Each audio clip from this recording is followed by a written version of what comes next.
Welcome back नाज़रीन bulletin जिस वक्त ॿुधायूं था ब्रेकिंग न्यूज़ आवाज़ शेयर कंदासीं। इस्लामाबाद हाई कोर्ट में राणा शमीम जे हल्फी बयान केस जी ॿुधणी दौरान मुहरबंद असल हल्फी बयान अदालत में पेश कयो पियो।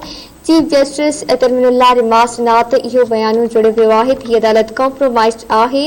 हल्फी बयान जी बेनिफिशरी खे हिन अदालत मां रिलीफ मिलियो। अटॉर्नी जनरल चयो त राणा शमीम क़बूल करे त हू इस्तेमाल थियो ऐं माफ़ी वठे। चीफ जस्टिस चयो त ईअं त हिकु सिलसिलो हली पवंदो।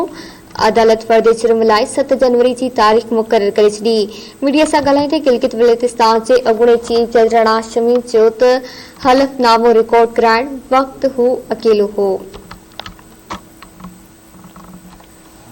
आगाह कई पिया कि इस्लामाबाद हाई कोर्ट में राणा शमीम जे हल्फी बयान केस जी ॿुधणी दौरान मुहरबंद असल हल्फी बयान अदालत में पेश कयो पियो। चीफ जस्टिस तरमीनुल्लाह रिमास नात इहो बयान जोड़े पियो आहे त हीअ अदालत कॉम्प्रोमाइज़ आहे।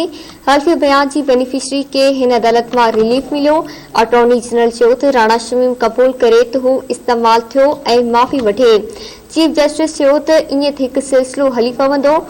अदालत पर्दे जुर्म लाइ 7 जनवरी की तारीख़ मुक़रर करे छॾी आहे। मीडिया सां ॻाल्हाईंदे गिलगित बल्तिस्तान जे अॻूणे चीफ जज राणा शमीम चयो त हलफ़नामो रिकॉर्ड कराइण वक़्तु हू अकेलो हो।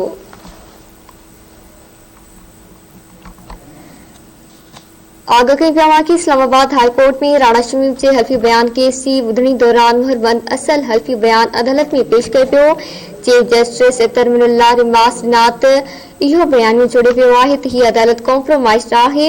हल्फी बयान जी बेनिफिशरी खे हिन अदालत मां रिलीफ मिलियो। अटॉर्नी जनरल चयो त राणा शमीम क़बूल करे त हू इस्तेमाल थियो ऐं माफ़ी वठे। चीफ जस्टिस चयो त ईअं त हिकु सिलसिलो हली पवंदो। अदालत पर्दे जुर्म लाइ 7 जनवरी की तारीख़ मुक़रर करे छॾी। मीडिया सां ॻाल्हाईंदे गिलगित बल्तिस्तान जे अॻूणे चीफ जज राणा शमीम चयो त हलफ़नामो रिकॉर्ड कराइण वक़्तु हू अकेलो हो। मीडिया सां ॻाल्हाईंदे गिलगित बल्तिस्तान जे अॻूणे चीफ जज राणा शमीम चयो त हलफ़नामो रिकॉर्ड कराइण वक़्तु हू अकेलो हो। अवां खे आगाह कई पिया इस्लामाबाद हाई कोर्ट में राणा शमीम जे हल्फी बयान केस जी ॿुधणी दौरान मुहरबंद असल हल्फी बयान अदालत में पेश कयो पियो। चीफ जस्टिस तरमीनुल्लाह रिमास नात इहो बयान जोड़े पियो आहे त हीअ अदालत कॉम्प्रोमाइज़ आहे। हल्फी बयान जी बेनिफिशरी खे हिन अदालत मां रिलीफ मिलियो।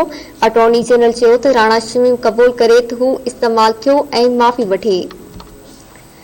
चीफ जस्टिस चयो त ईअं त हिकु सिलसिलो हली पवंदो। अदालत पर्दे जुर्म लाइ 7 जनवरी की तारीख़ मुक़रर करे छॾी।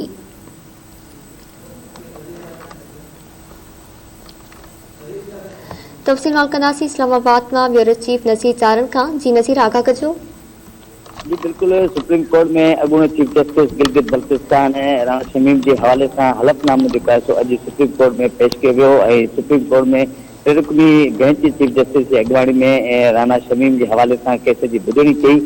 राणा शमीम के हवाले से अटॉर्नी जनरल जो ये मौक़िफ़ हो तो गिलगित बल्तिस्तान के अॻूणे चीफ जस्टिस राणा शमीम तरफां जो हलफ़नामो मीडिया ज़रिए ॾेखारियो वियो हो उनखे आॾो रखंदे करे राणा शमीम है सो माफ़ी वठे। जैसे चीफ जस्टिस चयो त इन मामले ते है सो माफ़ी वारे मामले ते आहे जेकॾहिं माफ़ी वठंदो त पोइ इहो मामलो हल थी वेंदो। इन जे करे है सो अदालत इन मामले की सॼे रुख खां ऐं सभिनी रुखनि खां है सो शफ़ाफ़ जांच करण चाहे थी। हिते है सो राणा शमीम जो अॻो चीफ जस्टिस बल्तिस्तान जो हो उन इन ॻाल्हि जो इतराफ़ कयो त है सो मां हलफ़नामो जमा करायो हो वो मां अकेले सिर्फ़ जमा करायो हो। मीडिया से या है सो मंजर आम से कीअं आयो इन जी है सो मूंखे पाण ख़बर ना है।